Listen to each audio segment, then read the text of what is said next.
ಚಿಕ್ಕಮಗಳೂರು ಜಿಲ್ಲೆ ತರೀಕೆರೆ ತಾಲೂಕು ಪುರಸಭೆ ಸಂಬಂಧಪಟ್ಟ ಜಾಗದಲ್ಲಿ ಮೌಲಾನಾ ಆಜಾದ್ ಸರ್ಕಾರಿ ಶಾಲೆ ಕಟ್ಟುತ್ತಿದ್ದು, ಈ ಶಾಲೆಯ ಪಿಲ್ಲರ್ಗಳು ಅಂದರೆ ಸ್ಟೀಲ್ಗಳಿಂದ ಮತ್ತು ಎಂಸ್ಯಾಂಡಿನಿಂದ ಕಳಪೆ ಕಾಮಗಾರಿ ಮಾಡಿರುತ್ತಾರೆ ಹಾಗೂ ಈ ಕಾಮಗಾರಿಯ ಕಾಂಟ್ರಾಕ್ಟ್ ಕಾಮಗಾರಿ ಹತ್ತಿರ ಬರೋದೇ ಇಲ್ಲ.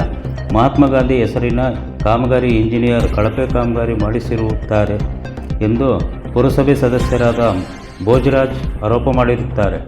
ಈ ಸಂದರ್ಭದಲ್ಲಿ ಮುಖಂಡರುಗಳಾದ ಪುರಸಭೆ ಮಾಜಿ ಅಧ್ಯಕ್ಷರುಗಳಾದ ಪದ್ಮರಾಜ್, ಟಿ.ಎಲ್. ರಮೇಶ್, ಗೋಪಿಕುಮಾರ್ ಹಾಗೂ ರಾಜು, ಅರುಂಧತಿ, ದೋರ್ನಾಳ್ ಸುನಿಲ್, ಜಯಣ್ಣ, ಹನುಮಂತ, ರಘು, ಲೋಕೇಶ್, ಜೆಸಿಬಿ ಆನಂದ್, ರೇವಣ್ಣ ಮತ್ತು ಅನೇಕ ಮುಖಂಡರುಗಳು ಹಾಜರಿದ್ದರು.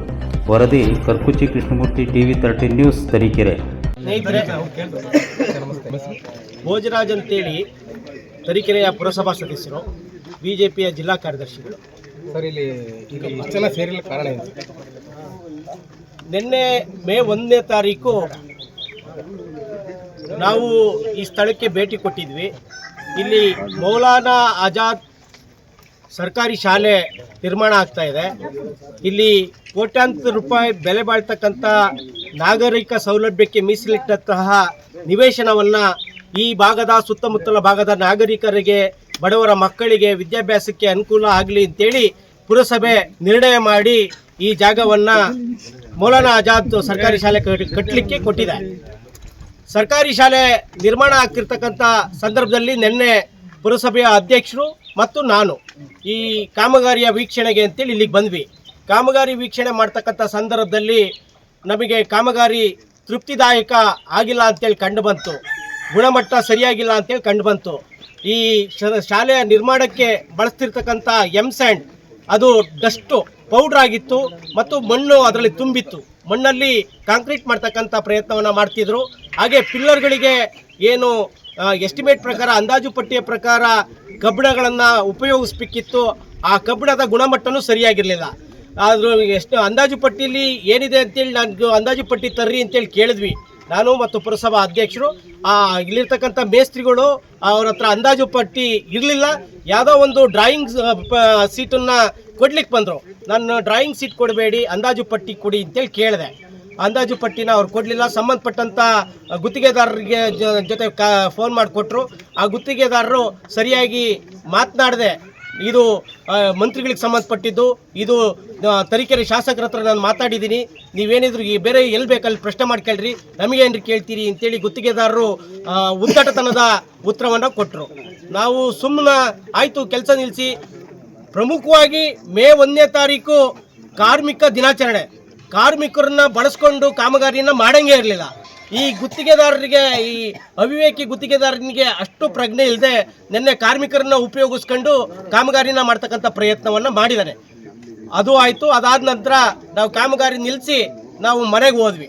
ಮನೆಗೆ ಹೋದರೆ ಪೊಲೀಸ್ ಇಲಾಖೆಯವರು ನಮ್ಮನೆ ಹತ್ರ ಬಂದರು. ನಾನು ನನ್ನ ಆ ಭಾಗದ ಮುಖಂಡರುಗಳ ಜೊತೆ ಮಾತಾಡ್ತಿದ್ದೆ. ಏನ್ರಿ ನೀವು ಕಾಮಗಾರಿ ನಡೆಯೋ ಸ್ಥಳಕ್ಕೆ ಹೋಗಿದ್ದೀರಿ ಅಂತೇಳಿ ಸರ್ಕಲ್ ಇನ್ಸ್ಪೆಕ್ಟರ್ ರಾಮಚಂದ್ರ ನಾಯ್ಕು ನನಗೆ ಕೇಳಿದ್ರು. ಹೌದು ಸರ್, ಹೋಗಿದ್ದೆ ಅಂತೇಳಿ ಹೇಳಿದೆ. ಯಾಕ್ರಿ ಹೋಗ್ಬೇಕಿತ್ತು ಅಂದರು. ಸರ್, ಕಾಮಗಾರಿ ಗುಣಮಟ್ಟ ಪರೀಕ್ಷೆ ಮಾಡಬೇಕಾಗಿತ್ತು. ನಾನೊಬ್ಬ ಚುನಾಯಿತ ಪ್ರತಿನಿಧಿಯಾಗಿ ನನ್ನ ಕರ್ತವ್ಯ ಇದೆ. ನಾನು ನಾಗರಿಕರಿಗೆ ಉತ್ತರದಾಯಿಯಾಗಿರಬೇಕು. ಈ ಕಾಮಗಾರಿಯ ಗುಣಮಟ್ಟದ ಶ್ರೇಷ್ಠತೆಯನ್ನು ನಾನು ನೋಡಬೇಕಾಗಿತ್ತು, ಹೋಗಿದ್ದೆ ಸರ್ ಅಂತೇಳಿ ಹೇಳಿದೆ. ನೋಡಿ, ನೀವು ಹಂಗೆಲ್ಲ ಹೋಗಂಗಿಲ್ಲ, ನೀವು ಕಾಮಗಾರಿ ನಿಲ್ಸಂಗಿಲ್ಲ ಅಂತೇಳಿ ರಾಮಚಂದ್ರ ನಾಯ್ಕರು ಹೇಳಿದ್ರು. ನಾನು ರಾಮಚಂದ್ರ ನಾಯ್ಕರಿಗೆ ಕೇಳಿದೆ, ಅಲ್ಲ ಸರ್, ಒಬ್ಬ ಸಾಮಾನ್ಯ ನಾಗರಿಕ ಅಥವಾ ಒಬ್ಬ ಚುನಾಯಿತ ಪ್ರತಿನಿಧಿ ಯಾರೇ ಕೇಳಿದ್ರು ಅಂದಾಜು ಪಟ್ಟಿನ ಅಲ್ಲಿರ್ತಕ್ಕಂಥ ಸೈಟ್ ಇಂಜಿನಿಯರ್ಗಳು ಗುತ್ತಿಗೆದಾರರಿಗೂ ನೀಡಬೇಕಾದ್ದು ಅವ್ರ ಧರ್ಮ, ಇದು ಟೆಂಡರ್ ನಿಯಮಾವಳಿಯ ಪದ್ಧತಿ ಸರ್ ಅಂತೇಳಿ ಹೇಳಿದೆ. ಅದಕ್ಕೆ ಅವರು ಏಕಪಕ್ಷೀಯವಾಗಿ ಒಂದು ರೀತಿ ಉದ್ದಟತನದ, ಅವಿವೇಕತನದ ಮಾತುಗಳನ್ನು ಸನ್ಮಾನ್ಯ ಸರ್ಕಲ್ ಇನ್ಸ್ಪೆಕ್ಟರ್ ಮಾತಾಡಿದ್ರು. ರಾಮಚಂದ್ರ ನಾಯ್ಕ, ನೀನೊಬ್ಬ ನೀಚ ಇದೆಯಾ, ನಿನ್ನನ್ನು ಎತ್ತಾಕೊಂಡು ಹೋಗ್ತೀನಿ, ಗಾಂಧಿ ಸರ್ಕಲಲ್ಲಿ ನಿಲ್ಲಿಸ್ತೀನಿ, ಬಟ್ಟೆ ಬಿಚ್ಚಿ ನಿಲ್ಲಿಸ್ತೀನಿ ಅಂತೇಳಿ ಈ ರೀತಿಯ ಉದ್ದಟತನದ, ಅವಿವೇಕದ ಮಾತುಗಳನ್ನು ವೃತ್ತ ನಿರೀಕ್ಷಕರು ಮಾತನಾಡಿದ್ರು. ಅದಾದ ನಂತರ ಅಲ್ಲಿರ್ತಕ್ಕಂಥ ಎಲ್ಲ ನಾಗರಿಕರು ನನ್ನನ್ನು ಸುಮ್ಮನೆ ಮಾಡಿ ಒಳಗೆ ಕಳಿಸಿದ್ರು. ಆಮೇಲೆ ನಾನು ಹೇಳಿದೆ, ಮತ್ತೆ ಆಯಿತು, ನಾನು ಗುಣಮಟ್ಟನ ಅವ್ರು ಕಾಪಾಡ್ಕೊಳ್ದೇ ಇದ್ರೆ ಅಲ್ಲಿ ನಡೀತಿರ್ತಕ್ಕಂಥ ಕಾಮಗಾರಿ ಗುಣಮಟ್ಟತೆಯಿಂದ ಕೂಡಿಲ್ಲ, ನಾನು ನಿಲ್ಲಿಸ್ತೀನಿ, ನೀವೇನು ಮಾಡ್ತೀರಿ ಮಾಡ್ಕೊಳ್ಳಿ ಸರ್ ಅಂತೇಳಿ ಬಂದೆ. ಮತ್ತೆ ಬಂದು ಯಾಕ್ರಪ್ಪ ಕೆಲಸ ಮಾಡ್ತಿದ್ದೀರಿ, ನಾವು ಹೇಳಿರ್ಲಿಲ್ವಾ ನಿಲ್ಲಿಸ್ರಿ ಅಂತೇಳಿ ಹೇಳಿದ್ರು. ಇಲ್ಲ, ಈ ಕಾಂಕ್ರೀಟ್ ಕಲಿಸ್ಕೊಂಡ್ಬಿಟ್ಟಿದ್ದೀವಿ ಅಣ್ಣ, ಇಷ್ಟನ್ನು ಮಾಡಿ ಮತ್ತು ನಾಳೆಯಿಂದ ನಿಲ್ಲಿಸ್ತೀವಿ ಅಂತೇಳಿ ಹೇಳಿದ್ರು. ಆಯಿತು, ನಾಳೆಯಿಂದ ಕೆಲಸ ಮಾಡಬೇಡ್ರಿ ಅಂತೇಳಿ ಹೇಳಿ ಹೋಗಿದ್ದೆ. ಅದಾದ ನಂತರ ಇವತ್ತು ಎಲ್ಲರನ್ನೂ ಕರ್ಕೊಂಬಂದು ಕಾಮಗಾರಿ ಸ್ಥಳ ಏನು ವೀಕ್ಷಣೆ ಮಾಡಲಿ, ಎಲ್ಲರಿಗೂ ಗೊತ್ತಾಗಲಿ ಈ ಮೌಲಾನಾ ಆಜಾದ್ ಶಾಲೆ ಎಷ್ಟು ಕಳಪೆಯಿಂದ ನಿರ್ಮಾಣ ಮಾಡ್ತಾ ಇದ್ದಾರೆ. ಇಲ್ಲಿ ನೂರಾರು ಮಕ್ಕಳ ಭವಿಷ್ಯ ನಿರ್ಮಾಣ ಆಗ್ತಕ್ಕಂಥ ವಿದ್ಯಾಲಯ ಇದು. ನೂರಾರು ಮಕ್ಕಳು ಕೂತ್ಕೊಂಡು ವಿದ್ಯಾಭ್ಯಾಸ ಅಕ್ಷರವನ್ನು ಕಲಿತಕ್ಕಂಥ ದೇವಾಲಯ. ಇಂಥ ದೇವಾಲಯ ಕನಿಷ್ಠ ಗುಣಮಟ್ಟನೂ ಇಲ್ಲ ಅಂತ ಹೇಳಿದ್ರೆ ನಾಳೆ ಶಿಥಿಲಗೊಂಡು ಇದು 16 ವರ್ಷ 100 ವರ್ಷ ಬಾಳ್ತಕ್ಕಂಥ ಒಂದು ವಿದ್ಯಾಸಂಸ್ಥೆ ಇದು ನಾಳೆ ಶಿಥಿಲಗೊಂಡು ಪತನ ಆದರೆ ಆ ವಿದ್ಯಾರ್ಥಿಗಳ ಜೀವನ ಏನಾಗಬೇಕು, ವಿದ್ಯಾರ್ಥಿಗಳ ಪ್ರಾಣ ಏನಾಗಬೇಕು, ಅವು ಮಕ್ಕಳನ್ನ ಎತ್ತವರ ಗತಿ ಏನಾಗಬೇಕು. ಇದನ್ನ ಇಲ್ಲಿ ಈ ಪ್ರಜಾಪ್ರಭುತ್ವ ವ್ಯವಸ್ಥೆಯಲ್ಲಿ ಕೇಳ್ತಕ್ಕಂಥ ಧ್ವನಿಗಳನ್ನು ಅಡಗಿಸ್ತಕ್ಕಂಥ ಪ್ರಯತ್ನವನ್ನ ಏನು ಬಾಹ್ಯ ಶಕ್ತಿಗಳು ಮಾಡ್ತಾ ಇದ್ದಾವೆ, ಒಂದು ದೊಡ್ಡ ಶಕ್ತಿಗಳು ಮಾಡ್ತಾ ಇದ್ದಾವೆ. ಆ ಕಾಣದ ಶಕ್ತಿಗಳು ಏನು ಮಾಡ್ತಾ ಇದ್ದಾವೆ ಆ ಶಕ್ತಿಗಳಿಗೆ ಉತ್ತರ ಕೊಡಬೇಕು ಅಂತ ಇಲ್ಲಿ ಇವತ್ತು ಇಲ್ಲಿಗೆಲ್ಲ ಸಂಘ ಸಂಸ್ಥೆಗಳ ಮುಖಂಡರುಗಳು ಈ ಭಾಗದ ನಾಗರಿಕರನ್ನು ಕರ್ಕೊಂಡು ಇಲ್ಲಿ ಬಂದಿದ್ದಾರೆ. ಸರ್, ತಾವು ಹೇಳಿದ್ರಿ ಈಗ ಪುರಸಭೆಯಲ್ಲಿ ನಿರ್ಣಯ ಆಗಿ ಈ ಕಾಮಗಾರಿ ಚಾಲನೆ ಕೊಟ್ರಿ ಅಂತ ಹೇಳಿದ್ರಿ. ಈ ಚಾಲನೆ ಕೊಟ್ಟ ಮೇಲೆ ತಾವು ಇದು ಮೊದಲಾಗಿ ಇದನ್ನ ವೀಕ್ಷಣೆ ಮಾಡಕ್ ಬಂದಿದ್ರೆ ಇದು ಮುಂದೆ ನೀವು ಈ ಕೆಲಸ ಕಾಮಗಾರಿಯನ್ನು ವೀಕ್ಷಣೆ ಮಾಡಕ್ ಬಂದಿದ್ರೆ? ನಾನು ಕಾಮಗಾರಿ ವೀಕ್ಷಣೆ ನನ್ನೇ ಅಷ್ಟೇ ಬಂದಿದ್ದು. ನನಗೆ ಅನೇಕರು ದೂರುಗಳು ಬಂತು, ಕಾಮಗಾರಿ ಗುಣಮಟ್ಟ ಸರಿ ಇಲ್ಲ, ಕಾಮಗಾರಿ ಸರಿಯಾಗಿ ನಿರ್ವಹಣೆ ಮಾಡ್ತಾ ಇಲ್ಲ ಅಂತೇಳಿ. ನನಗೆ ಈ ಕಾಮಗಾರಿಯನ್ನು ನಿರ್ವಹಣೆ ಮಾಡ್ತಿರ್ತಕ್ಕಂಥ ಗುತ್ತಿಗೆದಾರರ ಹೆಸರು ಗೊತ್ತಿರಲಿಲ್ಲ, ಗುತ್ತಿಗೆದಾರರು ಯಾರು ಅಂತಲೂ ಗೊತ್ತಿರಲಿಲ್ಲ. ಇಲ್ಲಿ ಬಂದು ಮೇಸ್ತ್ರಿಗಳನ್ನ ವಿಚಾರಿಸಿದಾಗ ಮೇಸ್ತ್ರಿಗಳು, ಸರ್ ಇದು MLA ತರೀಕೆರೆ MLA ಅವ್ರ ಕ್ರಷರಿಂದ ಬಂದಿರತಕ್ಕಂಥ ಮೆಟೀರಿಯಲ್ ಸರ್ ಅಂತೇಳಿ ಹೇಳಿದ್ರು. ಅಲ್ಲಪ್ಪ, ನೀವು ಮೆಟೀರಿಯಲ್ MLA ಇಂದ ತಾಡ್ತೀರಾ, MLA ಇಂದ ತರಿಸ್ತೀರೋ, ಎಲ್ಲಿಂದ ತರಿಸ್ತೀರೋ ಅದು ನಿಮಗೆ ಸಂಬಂಧಪಟ್ಟಿದ್ದು. ನಾನು ಹೇಳ್ತಿರೋದು ಮೆಟೀರಿಯಲ್ಲು ಕಳಪೆ ಆಗಿರಬಾರ್ದು, ಮೆಟೀರಿಯಲ್ಲು ಗುಣಮಟ್ಟದಿಂದ ಕೂಡಿರಬೇಕು. ನನಗೆ ಬೇಕಾಗಿರೋದು ಗುಣಮಟ್ಟತೆ, ಕಟ್ಟಡದ ಗುಣಮಟ್ಟತೆಯ ಬಗ್ಗೆ ಅಷ್ಟೇ ನನ್ನ ಪ್ರಶ್ನೆ ಇದ್ದಿದ್ದು. ನೀವೆಲ್ಲಿಂದ ತರಿಸ್ಕೊಳ್ರಿ ಅಂತೇಳಿ ನಾನು ಮೇಸ್ತ್ರಿಗಳಿಗೆ ಹೇಳಿದೆ. ಆಮೇಲೆ ಗುತ್ತಿಗೆದಾರರು ಯಾರು ಅಂತೇಳಿ ಕೇಳಿದೆ.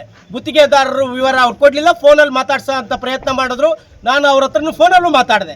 ಫೋನಲ್ಲಿ ಮಾತಾಡಿ, ನೋಡಿ ನೀವು ಮಾಡ್ತಿರ್ತಕ್ಕಂಥ ಕೆಲಸ ಕಾಮಗಾರಿ ಸರಿ ಇಲ್ಲ, ನೀವು ಕಾಮಗಾರಿ ನಡೀತಕ್ಕಂಥ ಸ್ಥಳದಲ್ಲಿ ಒಂದು ಅಂದಾಜು ಪಟ್ಟಿಯನ್ನು ಬೋರ್ಡನ್ನು ಹಾಕಬೇಕಿತ್ತು.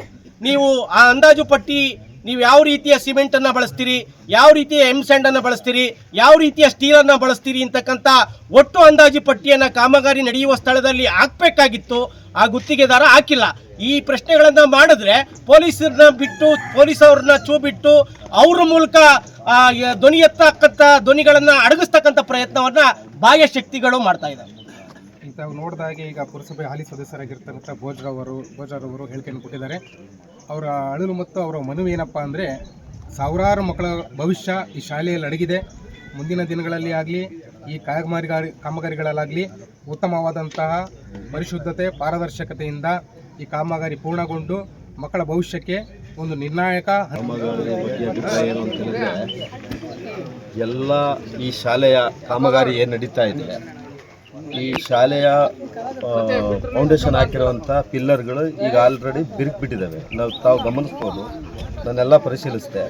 ಮತ್ತು ಇದು ಎಸ್ಟಿಮೇಟ್ ಪ್ಲ್ಯಾನನ್ನು ಏನು ಸ್ಥಳೀಯ ಕೌನ್ಸಿಲರಾದ ಭೋಜನನವ್ರು ಕೇಳಕ್ಕೆ ಬಂದಂಥ ಸಂದರ್ಭದಲ್ಲಿ ಅವ್ರಿಗೆ ಕೆಲಸಗಾರರಿಂದ ಮತ್ತು ಕೆಲವು ಅಧಿಕಾರಿಗಳಿಂದ ದೌರ್ಜನ್ಯಗಳು ದಬ್ಬಾಳಿಕೆ ಆಗ್ತವೆ. ಅಂದರೆ ಸಾರ್ವಜನಿಕರು ಯಾವ ರೀತಿಯಲ್ಲಿ ಸರ್ಕಾರಿ ಕೆಲಸಗಳನ್ನು ಕಳಪೆ ಕಾಮಗಾರಿಯನ್ನು ಖಂಡಿಸೋದು, ಅದನ್ನು ಎತ್ತಿಡಿಯುವಂಥ ಕೆಲಸವನ್ನು ಹೋರಾಟಗಾರರು ಮಾಡ್ತಾರೆ, ಸ್ಥಳೀಯ ಕೌನ್ಸಿಲರು ಮಾಡ್ತಾರೆ.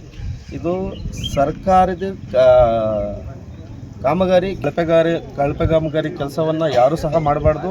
ಯಾಕೆಂದರೆ ಇದರ ಮುಂದಿನ ದಿನದಲ್ಲಿ ಉತ್ತಮವಾದ ಭವಿಷ್ಯಗಳು ವಿದ್ಯಾಭ್ಯಾಸ ಮಾಡುವಂಥ ಶಾಲೆ ಆಗಿರೋದ್ರಿಂದ ಇದನ್ನು ಭಾಳ ಅರ್ಥಪೂರ್ಣಕವಾಗಿ ಕಟ್ಟಡ ನಿರ್ಮಾಣ ಆಗಬೇಕು. ಕಳಪೆ ಕಾಮಗಾರಿ ಕೆಲಸ ಆಗಬಾರ್ದು, ಹಣ ದುರ್ಬಳಕೆ ಆಗಬಾರ್ದು ಅನ್ನೋದನ್ನ ಈ ಮೂಲಕ ಎಚ್ಚರಿಸ್ತೀನಿ. ಏನಾದರೂ ಮುಂದಿನ ದಿನದಲ್ಲಿ ಇದೇ ರೀತಿಯಲ್ಲಿ ಕಳಪೆ ಕಾಮಗಾರಿ ಕೆಲಸ ಎಲ್ಲಾದರೂ ತರೀಕೆರೆ ತಾಲೂಕು ವಿಧಾನಸಭಾ ಕ್ಷೇತ್ರದಲ್ಲಾದರೆ ಉಗ್ರವಾಗಿ ಖಂಡಿಸ್ತೀವಿ ಅನ್ನೋದನ್ನ ಈ ಮೂಲಕ ಸರ್ಕಾರಕ್ಕೂ ಮತ್ತು ಸ್ಥಳೀಯ ಏನು ಕಾಂಟ್ರಾಕ್ಟ್ದಾರ್ ಇದ್ದಾರೆ ಆ ಕಾಂಟ್ರಾಕ್ಟ್ದಾರದ ಲೈಸೆನ್ಸ್ನ ರದ್ದುಗೊಳಿಸಬೇಕು. ಈ ಸಂಬಂಧಪಟ್ಟ ಇಲಾಖೆ ಕೂಡಲೇ ಪರಿಶೀಲಿಸಿ, ಸ್ಥಳಕ್ಕೆ ಬಂದು ಪರಿಶೀಲಿಸಿ ಏನು ಕಾಮಗಾರಿ ಆಗಿರುವಂಥ ಕಟ್ಟಡಗಳ ಬಿರುಕ್ಬಿಟ್ಟಿದ್ದಾವೆ ಅದನ್ನು ಪರಿಶೀಲಿಸಿ ಕಾಮಗಾರಿ ಯಾರಿಗೆ ಕೊಟ್ಟಿದ್ದಾರೆ ಅವ್ರದ್ದು ಲೈಸೆನ್ಸ್ ರದ್ದುಗೊಳಿಸಿ ಬೇರೆಯವ್ರಿಗೆ ಕಾಮಗಾರಿ ಕೊಟ್ಟು ಕಾನೂನು ರೀತಿ ಕ್ರಮ ಕೈಗೊಳ್ಳಬೇಕು ಅವ್ರ ಮೇಲೆ, ಕಾಂಟ್ರಾಕ್ಟ್ದಾರ ಮೇಲೆ ಅಂತ ಈ ಮೂಲಕ ನಾನು ಎಚ್ಚರಿಸೋಕ್ಕೆ ಇಷ್ಟಪಡ್ತೀನಿ.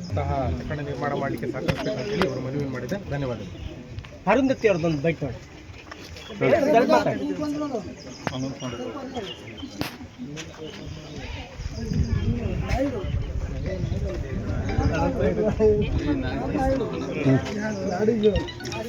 ಹಲೋ ಎಲ್ಲ ಮುಗಿದ ಮೇಲೆ ಬರ್ತೀವಿ ಯಾರು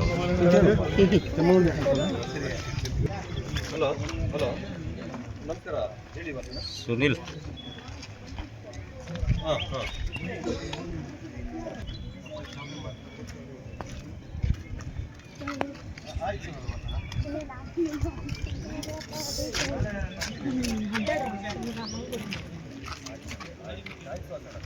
ಇದು ಪುರಸಭೆಯ ಸಿಎ ನಿವೇಶನ ನಾಗರಿಕ ಸೌಲಭ್ಯಕ್ಕೆ ಮೀಸಲಿಟ್ಟ ಪುರಸಭೆ ಈ ಭಾಗದ ಬಡವರ ಮಕ್ಕಳಿಗೆ ಅನುಕೂಲ ಆಗಲಿ ಅನ್ನೋ ಕಾರಣಕ್ಕೆ ಶಾಲೆ ನಿರ್ಮಾಣ ಮಾಡಲಿಕ್ಕೆ ಕೊಟ್ಟಿದೆ. ಸುಮಾರು 5 ಕೋಟಿ ಅಂದಾಜು ನಿರ್ಮಾಣ ಆಗ್ತಿರ್ತಕ್ಕಂಥ